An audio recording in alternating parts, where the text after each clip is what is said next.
Mulai. Assalamualaikum warahmatullahi wabarakatuh. Waalaikumsalam. Wabillahi nasta'in ala umuri dunya waddin wassalatu wassalamu ala asyrofil anbiya'i wal mursalin sayyidina Maulana Muhammadin wa ala alihi wa sahbihi ajmain amma ba'd. Perkenalkanlah, kami dari kelompok 3 akan mempresentasikan mengenai pembahasan Undang-Undang Nomor 20 Tahun 2008 tentang perbankan syariah pasal 29 ayat sampai 42. Sebelumnya, izinkan kami untuk memperkenalkan anggota-anggota kami. Yang pertama yaitu Dia Beta Syafa Kamila, kemudian Dia Ayu Sukarwati, kemudian Eki Fria Adiadida, kemudian Istihar Panahuka, kemudian Nurjan, dan yang terakhir saya sendiri yaitu Usnul Hidayah. Selanjutnya pasal 29.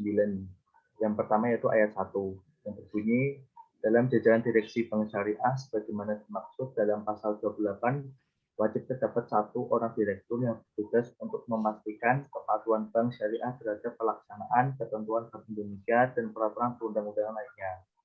Jadi pembahasan pasal 29 ini yaitu seorang direktur yang bertugas untuk memastikan kepatuhan karyawan bank syariah terhadap pelaksanaan ketentuan Bank Indonesia dan peraturan perundang-undangan lainnya. Selanjutnya, pasal 29 ayat 2 bunyi ketentuan lebih lanjut mengenai tugas untuk memastikan kepatuhan bank syariah terhadap pelaksanaan ketentuan Bank Indonesia dan peraturan perundang-undangan lainnya. Sebagaimana dimaksud pada ayat 1 diatur dengan peraturan Bank Indonesia. Jadi ayat 2 ini yang dimaksud ialah ketentuan lebih lanjut mengenai tugas untuk memastikan kepatuhan bank syariah terhadap pelaksanaan ketentuan Bank Indonesia dan peraturan perundang-undangan lainnya sebagaimana dimaksud pada ayat 1 dengan peraturan Bank Indonesia. Selanjutnya, pasal 30 ayat 1 yang berbunyi calon dewan komisaris dan calon direksi wajib terus uji kemampuan dan kepatuhan yang dilakukan oleh Bank Indonesia. Kemudian ayat 2 berbunyi kemampuan dan kepatuhan terhadap komisaris dan direksi yang melanggar integritas dan tidak memenuhi kompetensi dilakukan oleh Bank Indonesia. Jadi ayat 1 dan ayat 2 pasal 30 ini yang dimaksud ialah calon dewan komisaris dan calon direksi wajib terus uji kemampuan dan kepatutan yang dilakukan oleh Bank Indonesia dan uji kemampuan dan kepatutan terhadap komisaris dan direksi yang melanggar integritas dan tidak memenuhi kompetensi dilakukan oleh Bank Indonesia. Baik, untuk pembahasan selanjutnya akan disampaikan oleh Dia Beta. Silakan waktu dan layar. Baik, terima kasih. Selanjutnya saya akan menjelaskan tentang pasal 30. Yang pertama ada ayat 3, berbunyi komisaris dan direksi yang tidak lulus uji kemampuan dan kepatuhan wajib melepaskan jabatannya. Kemudian ada pasal 30 ayat 4, berbunyi ketentuan lebih lanjut mengenai uji kemampuan dan kepatutan sebagaimana dimaksud pada ayat 1 dan ayat 2 diatur dengan peraturan Bank Indonesia. Untuk pembahasannya, yaitu aturan ini memberikan ketentuan dan persyaratan mengenai pemegang saham pengendali, Dewan Komisaris, serta direksi. Dijelaskan juga mengenai Dewan Pengawas Syariah yang wajib dibentuk dan diangkat oleh Rapat Umum Pemegang Saham atas rekomendasi Majelis Ulama Indonesia. Tenaga kerja asing juga bisa digunakan selama sesuai peraturan undang-undangan. Next.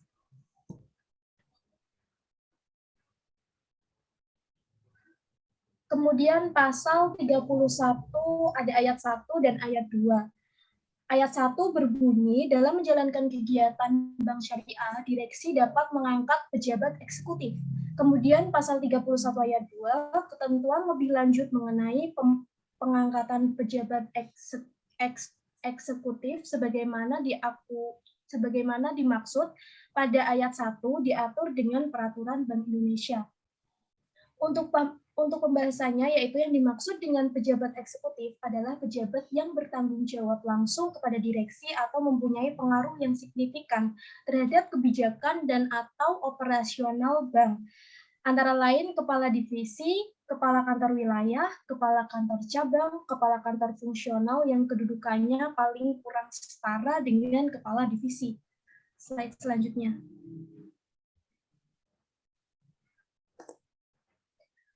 Kemudian ada pasal 32. Ayat 1 sampai ayat 4 berbunyi, pasal 1, Dewan Pengawas Syariah wajib dibentuk di bank syariah dan bank umum konvensional yang memiliki UUS.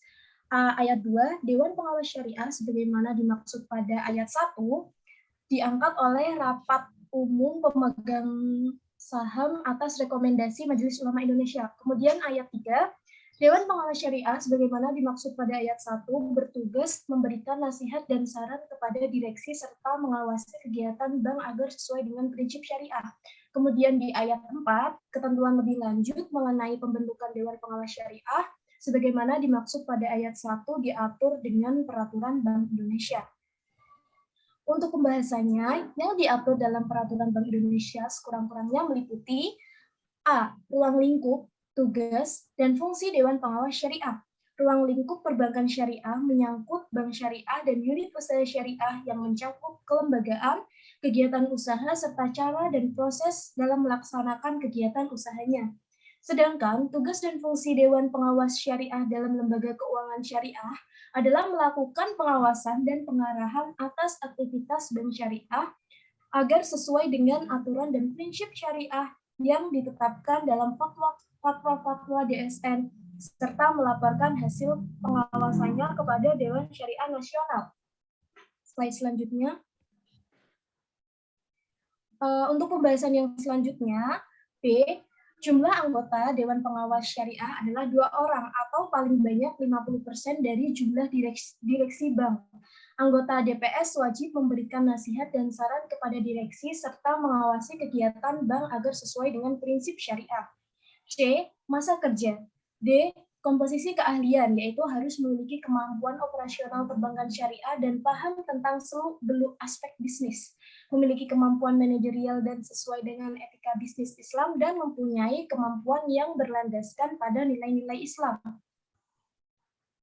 Kemudian E, maksimal jabatan rangkap. Mengacu pada PBI 11-10-2009 DPS minimal 2 orang dan atau maksimal 50% dari jumlah direksi, sementara PBI 11-10-2009 menjelaskan DPS minimal 2 orang dan maksimal 3 orang. Sedangkan jabatan rangkap DPS maksimal bisa merangkap di 5 perbankan keuangan syariah. Next.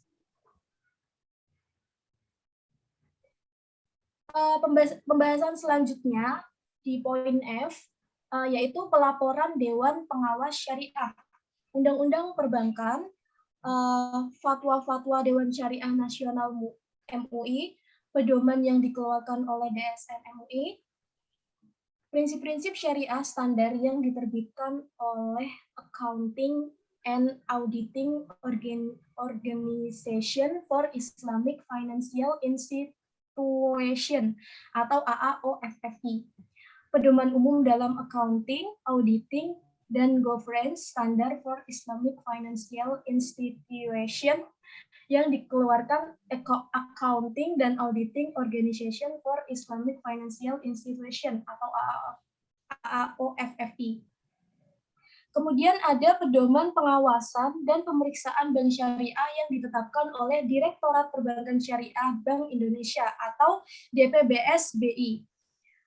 Kemudian ada pedoman standar akuntansi keuangan dan pedoman akuntansi yang berlaku pada perbankan syariah yang disusun oleh Bank Indonesia dan Ikatan Akuntan Indonesia atau IAI. Kemudian ada panduan audit bank syariah yang diterbitkan oleh BI dan IAI. Selanjutnya ada ketentuan umum yang dikeluarkan oleh instansi terkait undang-undang yang berlaku secara umum. Dan yang terakhir ada berbagai buku literatur lainnya yang terkait dengan pengawasan syariah pada lembaga keuangan dan perbankan syariah. Next. Untuk slide selanjutnya atau slide 11 akan disampaikan oleh pemateri selanjutnya. Silakan pemateri selanjutnya. Terima kasih. Baik, terima kasih atas kesempatannya. Saya akan melanjutkan untuk pasal 33. Pasal 33 ayat 1 dan ayat 2 berbunyi, dalam menjalankan kegiatannya, Bank Syariah dapat menggunakan tenaga asing. Ayat 2, tata cara penggunaan tenaga kerja asing sebagaimana dimaksud pada ayat 1 dilakukan sesuai dengan ketentuan peraturan perundang-undangan. Pembahasannya yaitu Bank Syariah dalam menjalankan kegiatan usahanya diperbolehkan menggunakan tenaga kerja asing.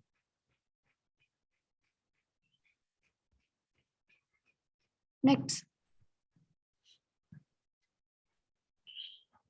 Pasal 34 ayat 1 sampai ayat 4 berbunyi, ayat 1, Bank Syariah dan unit-unit syariah wajib menerapkan tata kelola yang baik yang mencakup prinsip transparansi, akuntabilitas, pertanggungjawaban, profesional, dan kewajaran dalam menjalankan kegiatan usahanya.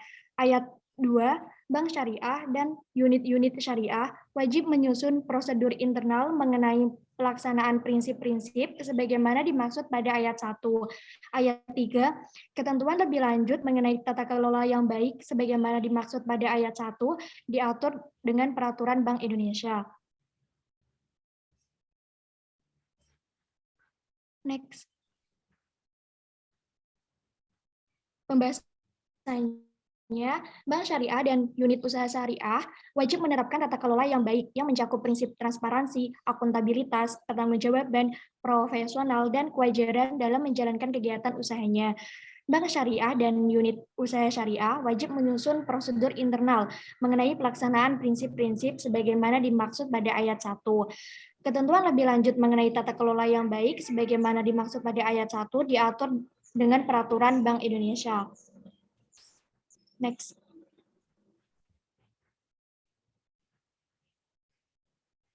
Pasal 35 ayat 1 berbunyi, Bank Syariah dan unit-unit syariah dalam melakukan kegiatan usahanya wajib menerapkan prinsip kehati-hatian. Ayat 2, Bank Syariah dan unit usaha syariah wajib menyampaikan kepada Bank Indonesia laporan keuangan berupa neraca tahunan dan perhitungan laba rugi tahunan, serta penjelasannya yang disusun berdasarkan prinsip akuntansi syariah yang berlaku umum, serta laporan berkala lainnya, dalam waktu dan bentuk yang diatur dengan peraturan Bank Indonesia. Ayat 3, neraca dan perhitungan laba rugi tahunan sebagaimana dimaksud pada ayat 2 wajib terlebih dahulu diaudit oleh kantor akuntan publik. Ayat keempat, Bank Indonesia dapat menetapkan pengecualian terhadap kewajiban sebagaimana dimaksud pada ayat 3 bagi bank pembiayaan rakyat syariah. Ayat kelima, Bank Syariah wajib mengumumkan neraca dan laporan laba rugi kepada publik dalam waktu dan bentuk yang ditentukan oleh Bank Indonesia. Next. Pembahasannya, Bank Syariah dan unit usaha syariah dalam melakukan kegiatan usahanya wajib menerapkan prinsip kehati-hatian. Bank Syariah dan unit usaha syariah wajib menyampaikan kepada Bank Indonesia laporan keuangan berupa neraca tahunan dan perhitungan laba rugi tahunan serta penjelasannya yang disusun berdasarkan prinsip akuntansi syariah yang berlaku umum serta laporan berkala lainnya dalam waktu dan bentuk yang diatur dengan peraturan Bank Indonesia. Neraca dan perhitungan laba rugi tahunan sebagaimana dimaksud pada ayat 2 wajib terlebih dahulu diaudit oleh kantor akuntan publik. Bank Indonesia dapat menetapkan pengecualian terhadap kewajiban sebagaimana dimaksud pada ayat 3 bagi bank pembiayaan rakyat syariah. Bank Syariah wajib mengumumkan neraca dan laporan laba rugi kepada publik dalam waktu dan bentuk yang ditentukan oleh Bank Syariah. Next. Materi selanjutnya akan disampaikan oleh materi berikutnya. Saya serahkan kepada Istihar. Terima kasih.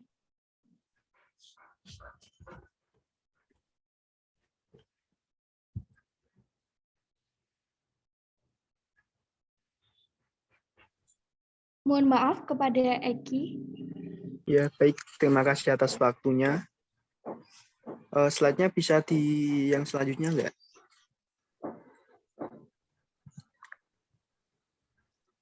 Baik, terima kasih atas waktunya. Pasal 36 berbunyi. Yang pasal 36, Jan.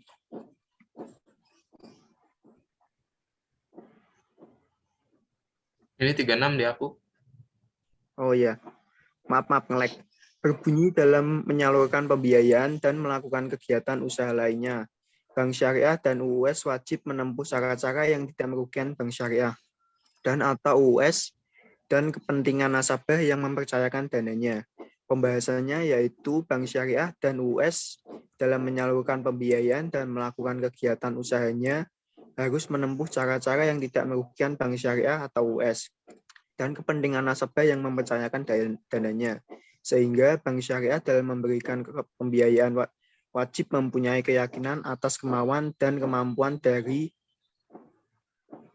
nasabah penerima fasilitas.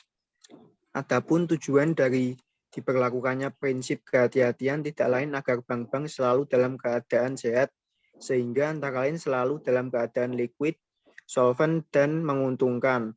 Dengan diberlakukannya prinsip kehati-hatian itu, diharapkan kadar kepercayaan masyarakat terhadap perbankan selalu tinggi, sehingga masyarakat bersedia dan tidak ragu-ragu menyimpan dananya di bank. Slide selanjutnya.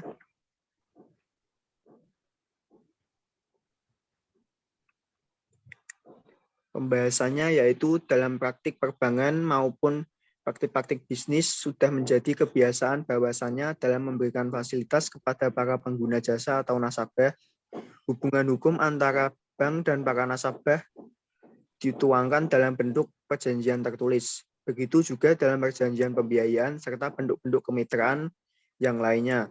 Pengertian dan perjanjian pembiayaan ini adalah suatu perjanjian yang menimbulkan hubungan hukum antara bank dengan nasabah dalam hal bank berjanji untuk memberikan fasilitas kepada nasabah dan pihak nasabah berwenang untuk mengelola pembiayaan tersebut. Slide selanjutnya.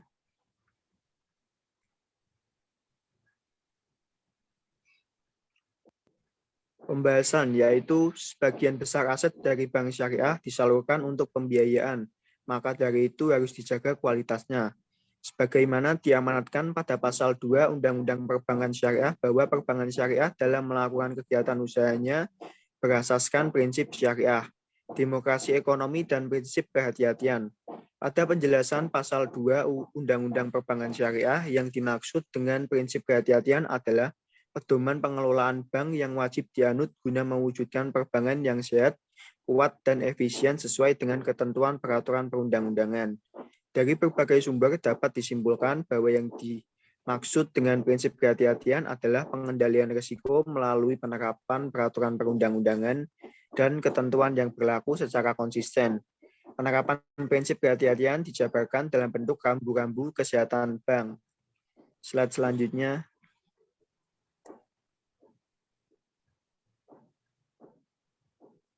Pasal 37 ayat 1 sampai ayat 5 berbunyi, Bank Indonesia menetapkan ketentuan mengenai batas maksimum penyaluran dana berdasarkan prinsip syariah, pemberian jaminan, penempatan investasi surat berharga yang berbasis syariah, atau hal lain yang serupa, yang dapat dilakukan oleh Bank Syariah dan UUS kepada nasabah penerima fasilitas atau sekelompok nasabah penerima fasilitas yang terkait, termasuk kepada perusahaan dalam kelompok yang sama dengan Bank Syariah dan UUS yang bersangkutan. Yang kedua yaitu batas maksimum sebagaimana dimaksud pada ayat 1 tidak boleh melebihi 30% dari modal Bank Syariah sesuai dengan ketentuan yang ditetapkan oleh Bank Indonesia. Yang ketiga yaitu Bank Indonesia menetapkan ketentuan mengenai batas maksimum penyaluran dana berdasarkan prinsip syariah, pemberian jaminan, penempatan investasi surat berharga atau hal lain yang serupa yang dapat dilakukan oleh Bank Syariah kepada pemegang saham yang memiliki 10% atau lebih dari modal di sektor Bank Syariah. Yang kedua yaitu anggota Dewan Komisaris. Yang ketiga yaitu anggota direksi. Yang keempat yaitu keluarga dari pihak sebagaimana dimaksud dalam huruf A, huruf B, dan huruf C. Yang kelima yaitu pejabat bank lainnya. Yang keenam yaitu perusahaan yang di dalamnya terdapat kepentingan dari pihak sebagaimana dimaksud dalam huruf A sampai dengan huruf E. Slide selanjutnya.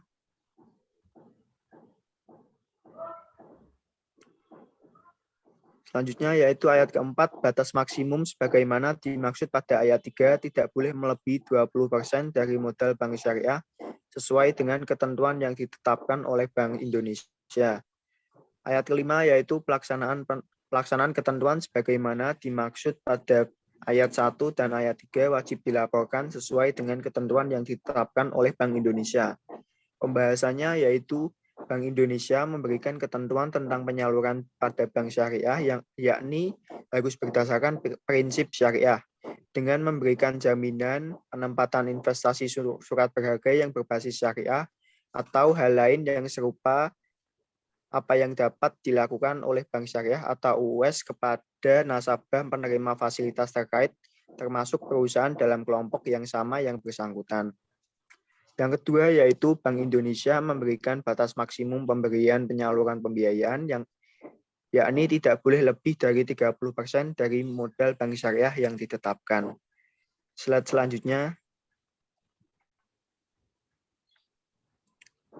selanjutnya akan dilanjutkan oleh rekan saya Istiarana Haifa.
Baik, selanjutnya yaitu yang terakhir, urgent.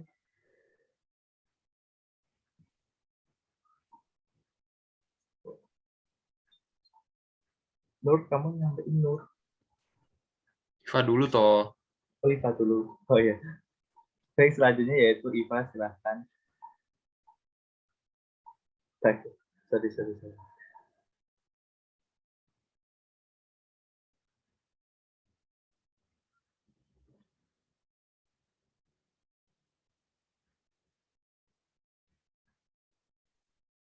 Suaramu kurang terdengar.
Baik, saya lanjut.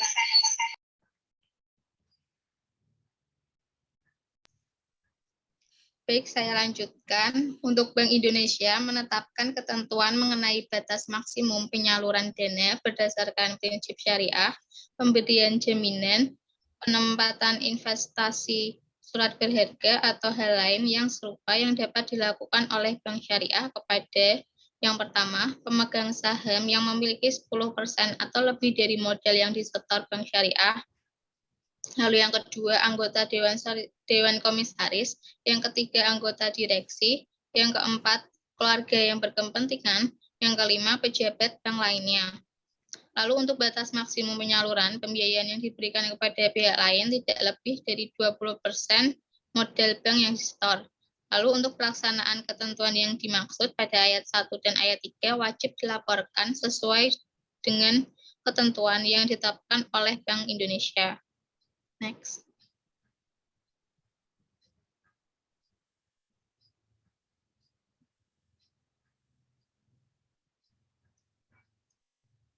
Selanjutnya yaitu pasal 38 ayat 1 dan ayat 2 yang berbunyi untuk ayat 1 Bank Syariah dan UUS wajib menerapkan manajemen risiko prinsip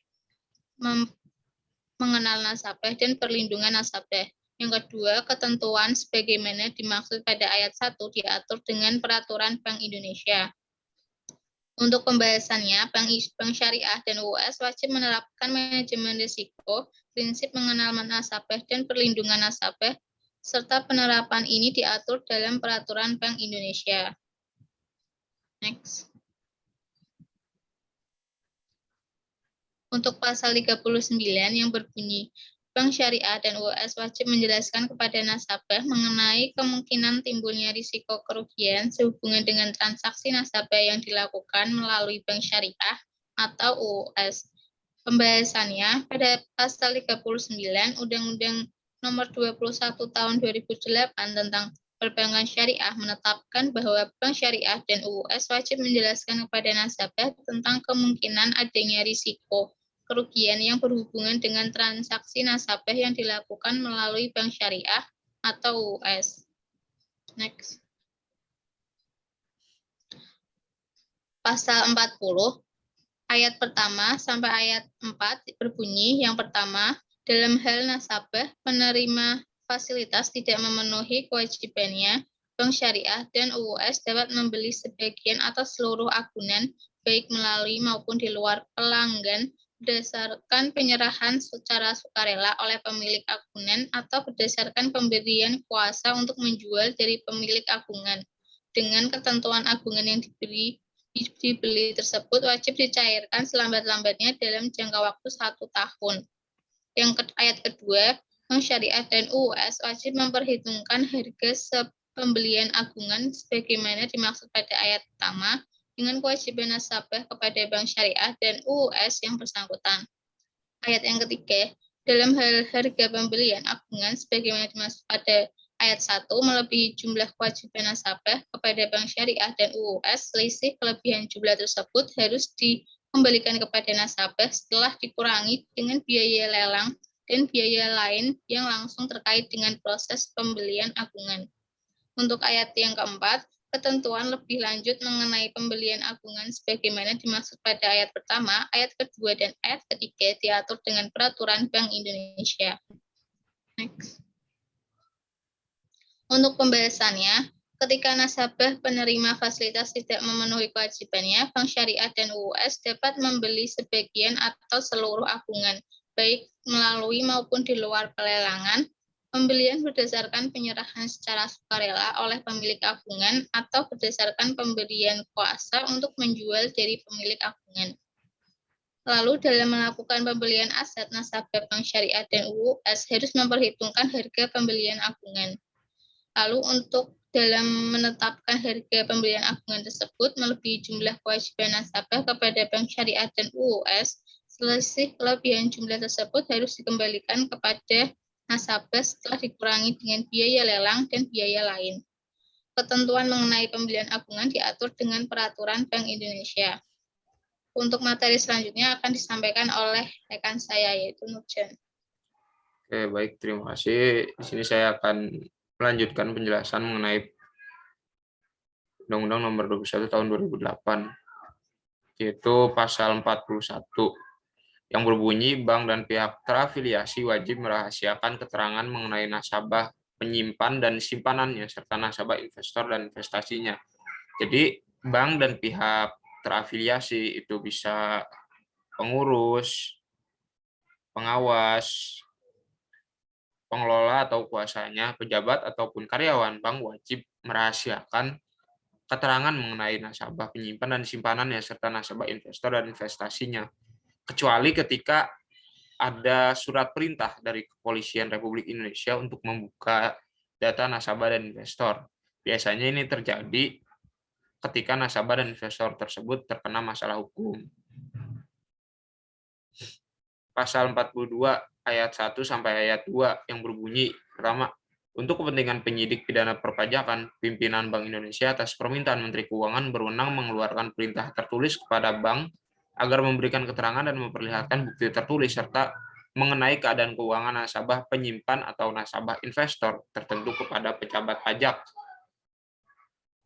Yang kedua, ayat 2, perintah tertulis bagaimana dimaksud pada ayat 1 harus menyebutkan nama pejabat pajak, nama nasabah wajib pajak, dan kasus yang dikehendaki keterangannya.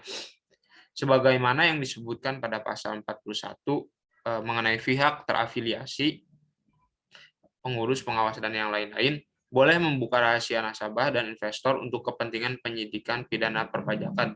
Pimpinan Bank Indonesia atas permintaan Menteri Keuangan berwenang mengeluarkan perintah tertulis kepada bank agar memberikan keterangan dan memperlihatkan bukti tertulis serta surat mengenai keadaan keuangan nasabah, penyimpan atau nasabah investor tertentu kepada pejabat pajak. Dan perintah tertulis tersebut harus menyebutkan nama pejabat pajak, nama nasabah wajib pajak, dan kasus yang dikehendaki keterangannya. Sekian, terima kasih. Saya kembalikan kepada moderator.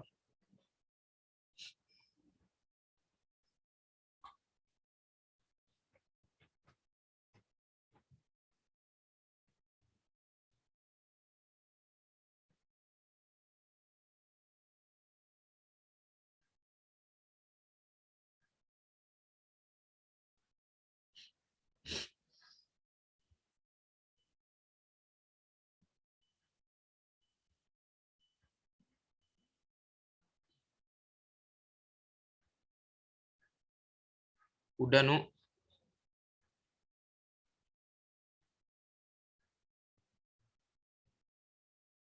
Baik, terima kasih atas pemaparan materi dari teman-teman. Sekian dari kelompok penyaji. Untuk pertanyaan dan penanggapan bisa dibantu untuk kelompok pembanding, kelompok PIC, dan kelompok apa aja? Kelompok apa aja? Apa? Kelompok yang nanti yang selanjutnya untuk menanggapi itu kelompok apa aja?